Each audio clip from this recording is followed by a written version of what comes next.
hi everyone. My name is Akira. I'm just gonna go ahead and share my screen and we're just gonna jump right in. All right, can y'all see me? I hope so. Okay.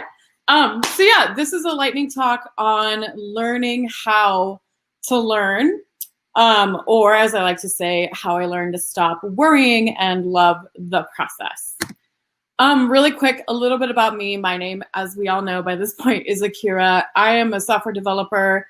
I'm also an educator, and I am a classical musician. I sing opera. That was my first job, and now I've transitioned fully into tech. So like I said in this lightning talk, I'm going to teach you how to learn. This is the one skill for me that has paid dividends throughout my career that I really want to pass on to other people. I think it can really help anyone at any skill level. And for me, it's been much more valuable for making money, for giving talks, for, you know, writing blogs, for all the things I like to do in the community than even just learning a particular like framework or language.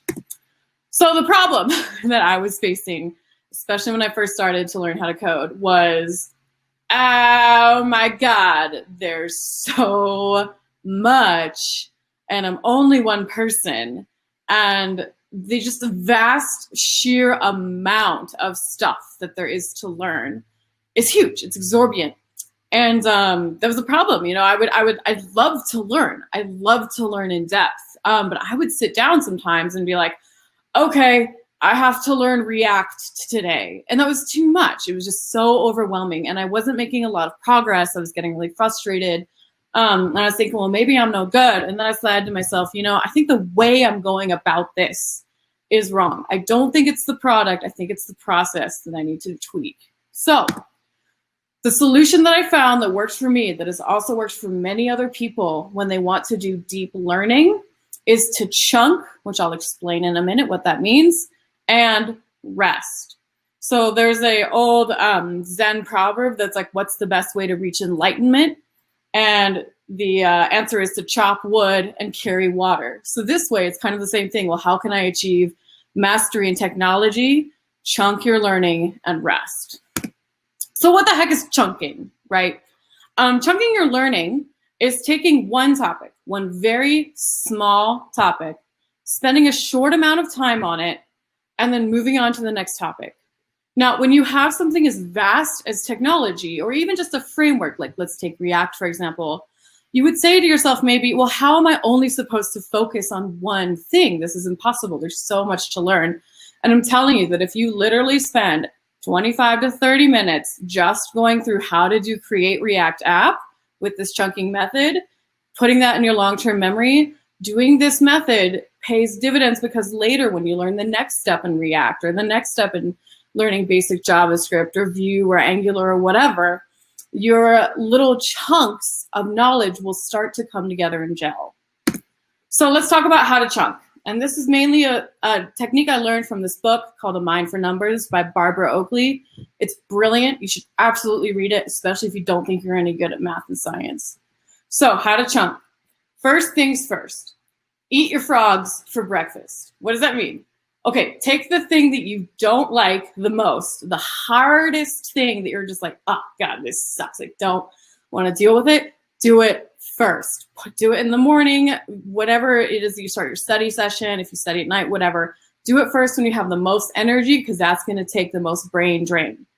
Focus on one thing then for a short time. Use a Pomodoro technique. If 25 minutes works for you, great. If 52 minutes works for you, great. Don't go for a long time. Focus on one thing and let your brain start to dive into it and try to understand it. When you're learning something new, work with the problem. So don't just say, oh, I'm just going to read about how to set up a React app. Do it. Do it over and over and over. And it's going to suck at first. You're going to be like, I don't understand what I'm doing. This doesn't make any sense. But you got to work with it for that short time so that your brain can actually start to understand and start putting in what you're learning into long-term memory, aside from just storing temporary information in the short-term memory, which you think you may understand, but you won't remember it later unless you work with the problem. You're going to want to immediately recall what you just learned right afterward. So you say to yourself, okay, I just learned this now. Let me test myself. What did I learn? and then move on to something else. So the reason that we do this, right, is that there's different kinds of working memory. There's short-term memory and there's long-term memory. When we're in the focused mode, we are working in our short-term memory to start to try to put together pieces and understand what it is the topic is at hand. However, just focusing on something isn't enough to put it into our long-term memory. For things to kind of compact and move into long-term memory storage in our brain, we need to go into what is called diffuse mode, which essentially is the rest part of this two-step process. So we have chunking. Now we need to rest so that our brain can form new synapses and can really understand in context what it is we just learned. So we're going to diffuse the situation. So there's many different ways to go into diffuse mode. After you spend time in focus mode, it is imperative that you go into diffuse mode to allow your brain to make these synaptic connections that they cannot make if you are stuck in focus mode. So as you can see on the top left, there's a cool little graphic of kind of the mess of jello that your brain will be in after an intense study session, and going into diffuse mode helps kind of weave that into something that makes more sense. Great things to do are to nap. Sleep is a great way to let your brain go into diffuse mode. Play some music, listen to some music, do something physical, go on a walk. Anything that you can do that maybe switches you into sort of a sensory experience where you're not taxing your brain. Something like a video game, not actually a diffuse mode activity because your brain is too hooked on something. But if you're maybe listening to some of your favorite video game soundtracks while you're painting a picture, then go for it. So for me, I did this method. I took a little experiment for about 3 weeks. At the beginning, as I showed you, I was the screaming possum, right? Just super confused, really overwhelmed. By the end of it, not only was I chunking my learning so much faster and easier, I noticed that my desire to learn had returned. I had motivation again. And even though I knew that, when I was learning something new, it was going to suck initially, I knew that as I learned more, I got more enjoyment out of the process. Now in my work, I do a lot of educating. I do a lot of teaching right now. And had I not taken time to learn these basic concepts of front end deeply, I would not be able to explain them in a way that is creative because I would have been too stuck in working short-term memory, not able to make the connections with day-to-day life that a beginner programmer really needs. So whether you're educating afterward or you're just using it in your own work, I highly recommend this way to get some deep learning, and these are excellent techniques. Last thoughts for just how to get this really in your brain. So hot tip for total recall, right? Anytime you learn something new, right before you go to bed, recall again, okay, what did I learn today? So when you're in that chunking, one of the last steps of chunking is, okay, what did I just learn? So you're going to do that again before bed.